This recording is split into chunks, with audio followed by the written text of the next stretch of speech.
record straight. You and me, we ain't nothing alike. Let's set the record straight. Those words you say, they hold no weight, they like. Let's set the record straight. You'll never break the man. Hello everyone, welcome back to another Diecast review. Today we have a Kevin Harvick paint scheme in the Rheem scheme, and it's for chasing a cure. Very cool looking paint scheme. I love the pink on it. We don't really get pink diecast a lot, or if at all, honestly. But this is a really nice paint scheme. I picked it up to show some support, and of course I like the paint scheme just in general. So I figured, you know what, why not? Let's go ahead and pick up this diecast, take a review on it, keep it in the collection for a long time. And, just have it sit on the shelf and look pretty. But it is a really nice car. I know my good buddy Diecastbuffet would love this paint scheme whenever he gets it reviewed. Because he likes pink on the diecast. Honestly, I do too. Can't really go wrong with it. It looks really good. And it's also in show of support. So, just another reason to like this paint scheme. I also really like the mix of white on this paint scheme. I feel like it's a really good look. And, of course, you got the white number 4 on the roof. Kind of matches it really good. You got the black number 4 on the side to match the rest of the paint scheme. It's just a pretty good, design overall. Yet again, this is a metal chassis diecast. I have explained why I've been getting the metal chassis like 100 times now. But in case you missed it, there was a Black Friday deal. We was getting these diecasts for $8.50 versus $15. So I'm like, you know what? Yeah, I'm gonna hop on that and I'm gonna get to it, because $8.50 for a diecast in general in the Gold Series nowadays, pretty good deal, especially with it being 2022. There was a few 2022 diecasts that had like a $5 price tag on it, which is also pretty good. But if you're giving me a basic diecast with a plastic chassis for $5 instead of $10, but you're giving me the, okay, so the metal chassis, right, for $8.50 instead of $15. Now, normally, I pay $10 for the standard plastic chassis anyway. I'm still going to go with the metal chassis. I mean, I know I'm not losing, I'm not gaining as much because it's literally half off for the plastic chassis, but a little more than that or a little less than that, I guess, for the metal chassis or the plastic chassis is just, I don't know. It's a small difference, but it's better, in my opinion, just because it's got a little more weight to it. It feels a little better. But either way, I'm taking the metal chassis all day long. And I hate to say it, but I probably have to mention the metal chassis edition, or why I got the metal chassis, for probably another, let's see, 4 diecast reviews or so, 3 or 4. So good luck with that, because you're going to hear that a couple more times overall. So yeah, hopefully you don't get tired of hearing that, because you're going to hear it a little bit more. I've said it plenty enough times already. I'm tired of saying it, but I got to explain why I was getting the metal chassis, because, again, I don't really collect the metal chassis diecast. Unless it's Bowman or Junior, for obvious reasons. But either way, let's go ahead and get this diecast out of the box. Here's the diecast out of the box, and I totally did not start this second part of the video and be like, oh, hello everyone, welcome back.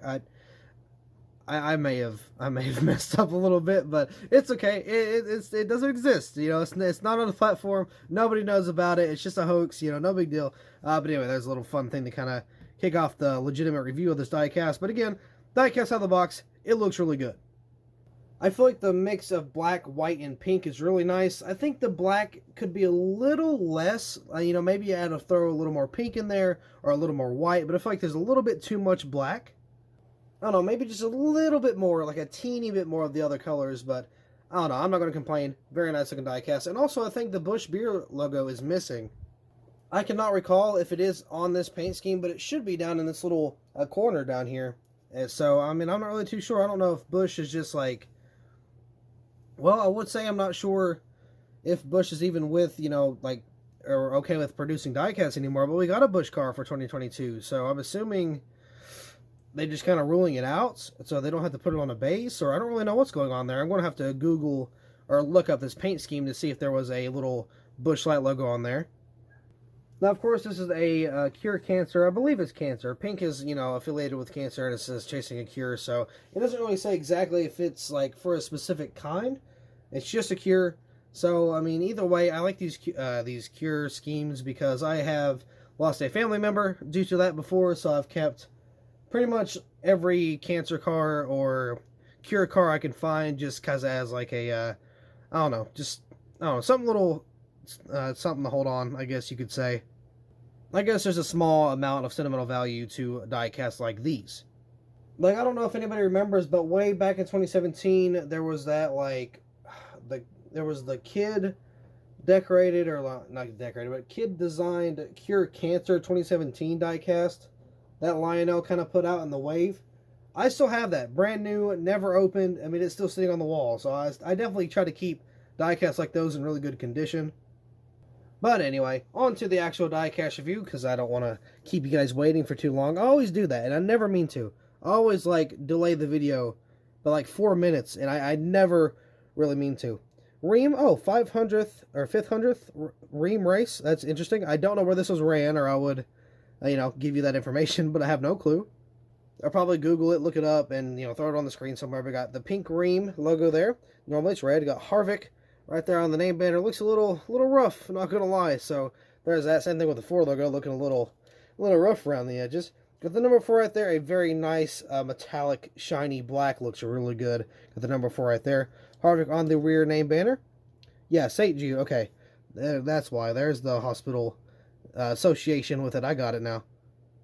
That kind of clears up everything. So stjude.org/donate. St. Jude, or St. Jude Children's Hospital Research, or Children's Hospital. No, Children's Research Hospital. I keep wanting to say Children's Hospital Research.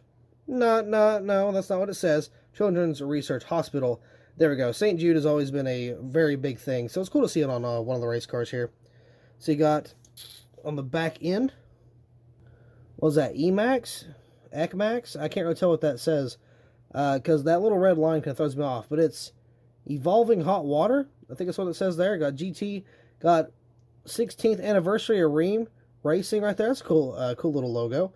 Got the Ford Mobile 1, got the number 4 down there. Got these fake exhaust pipes on the back that nobody really cares about, so yeah, there's that. Ooh, we got a little bit of a decal overlap there. That is unfortunate, but it's not really a big deal. It's kind of hard to tell. Pristine Auction, Hot Brothers Pizza, and Subway, right? Oh, goodness. Ooh, look at the wheels. That's not very good. But I will say that is the first time I've seen that. That's wild, because I believe on the very last video I made was I was actually, like, saying, oh, Lionel's doing a great job with the Gold Series. I don't really see a lot of issues.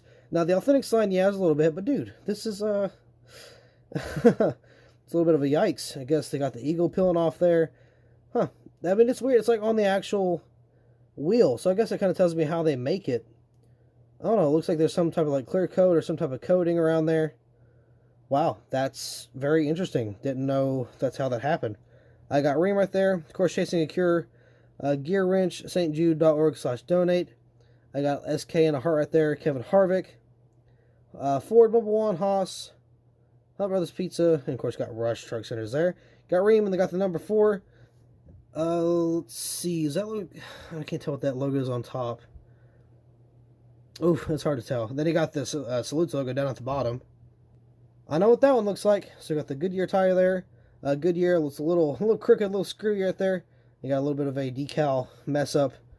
I mean, it's not a big deal, but the tire is a little bit of an issue. But I mean, it is what it is. It's going to sit in the box nonetheless. I mean, it's not really going to matter. Here's the front end. We got the headlights. Got the number 4. Got the little pony on the front there. Got the little Sunoco and all that stuff. I'm not seeing any other. Oh yeah, there's a little bit of quality control down here. A little bit of a decal error. That's always nice. So yeah, that does kind of suck, because it is a metal chassis edition too. So it's a little more expensive, but again, I can't really complain, because I did get it cheaper than I would get a plastic chassis. Either way, quality issues aside, this is a really nice paint scheme. I feel like a little more white or pink would have done the trick. I feel like maybe white's really the kind of key color here to kind of make it a little better. Again, either way, it is a really nice paint scheme. It is unfortunate to have some of the decal issues that we had, especially on the tire. I've never really seen that before, so that is a new one for me. But recently, Lionel's been doing pretty good for the Gold Series, so I mean, I can let a little bit slip here and there. Obviously, mistakes are going to be made. It's, maybe a multi-million-dollar company, but at the same time, it's still people. People are still making these things. Machines are making these things. There is machines that are humanly programmed, so things can go any type of wrong way, any type of reason, for any, I don't know, any second. Something could go wrong, and maybe if they're even hand decaled, I don't know how they're done. I'm assuming hand decaled. I don't know for sure. I would love to see how that's actually done. I want to say it's still a factory thing, but nonetheless, there is room for flaws everywhere. There's always room for improvement. So, I mean, I'm not going to harp on them too much for a little bit of a mess up. Now, if it's something ridiculous that we keep getting over and over and over again, yeah, okay, I can get that. But honestly, at least for my experience, the Gold Series has been pretty good in quality. There's been a couple things that are kind of like, ooh, that's not very good. But for the most part, I believe it's going to be okay. So with that being said, I do believe that'll be all for this diecast review. So thank you all so much for watching. I hope you all enjoyed, and I will see you in the next video.